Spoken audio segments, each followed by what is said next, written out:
السلام عليكم ورحمة الله تعالى وبركاته. أيها الشعب الجزائري الأحرار داخل الوطن أو خارج الوطن، الخراب على أبواب المغرب. نعم، الخراب على الأبواب. والشعب المغربي مخلي بلاده مخروبة وفيها وانهارت وكلش، والدرهم طاح، ولاهي مع الجزائر قوة اقتصادية كبرى. نعم، أنبوب الغاز لإيطاليا والأورانيوم والكهرباء، ومخلين بلادهم مساكن الجيعانين وهكذاك، ولاهين مع الجزائر. لا حول ولا قوة إلا بالله. رسميا المغرب تنهار اقتصاديا، وسقوط العملة المغربية، هبطت إلى الأسفل خاوتي. الدرهم ولا ما يسواش عندهم. نعم، والمغرب خاوتي ستصبح ساحة لدول قوى عظمى. خاوتي المغرب ستصبح مجرد ساحة لدول قوى عظمى كروسيا وأمريكا وبسبب انهيار العملة وفضيحة الاتحاد الأوروبي. لكم سمعتوا بها كامل، الرشاوي إلى الاغتصاب وإلى آخره. وكذلك البنك الدولي أرسل بعث ميساج للمغرب من أجل تسديد ديونه اللي تفوق أكثر من 200 مليار. منين راح تجيبوا هذا 200 مليار للبنك الدولي؟ هذه مجرد عامين أو ثلاثة فقط.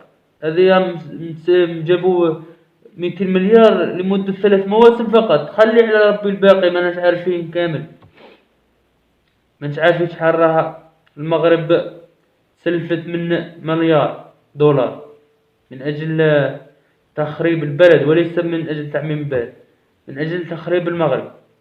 والشعب المغربي الشعب الحمار لاهي مع الجزائر. يا حمار يا حمار، فيق قبل ما تديك الموجة. يا حمار يا شعب، فيقوا يا حمير.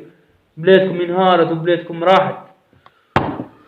وروسيا سوف تعاقب المغرب عاجلا أم آجلا بسبب إرسال الدبابات المغربية إلى أوكرانيا. رسميا المغرب أرسلت دباباتها من أجل محاربة روسيا.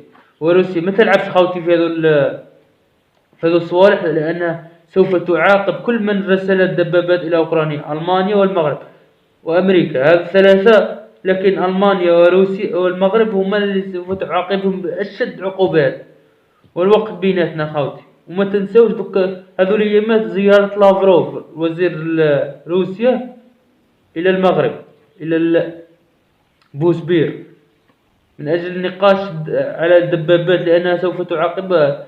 لافروف يهبط إلى المغرب بسبب عقابها داخل المغرب.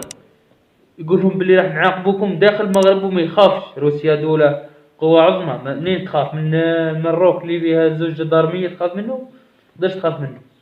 قال لهم لا وجدوا رواحكم للعقاب. العقاب لأن الدبابات راكم عارفين تمد دباباتك للبلاد أوكرانيا صافي وجد روحك. هذه هي روسيا راح تقول للمروك بعد في زيارة لافروف إلى المغرب.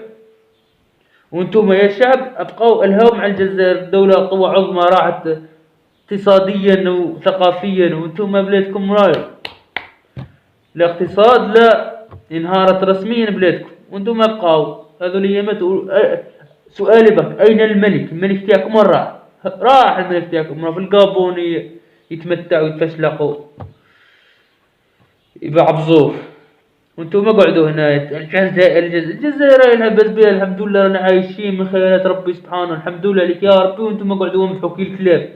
تحيا الجزائر، وان شاء الله يا ربي ضربة مور ضربة. كما ضحكتوا على سقوط الطائرة، الله يرحمهم 3 شهداء عسكريين هذوك ما ضحكتوا عليهم، روح ربي يجيبها لكم ان شاء الله ضربة مور ضربة. وتحيا الجزائر، المجد والخلود لشهداء الابرار. والسلام عليكم ورحمة الله تعالى وبركاته.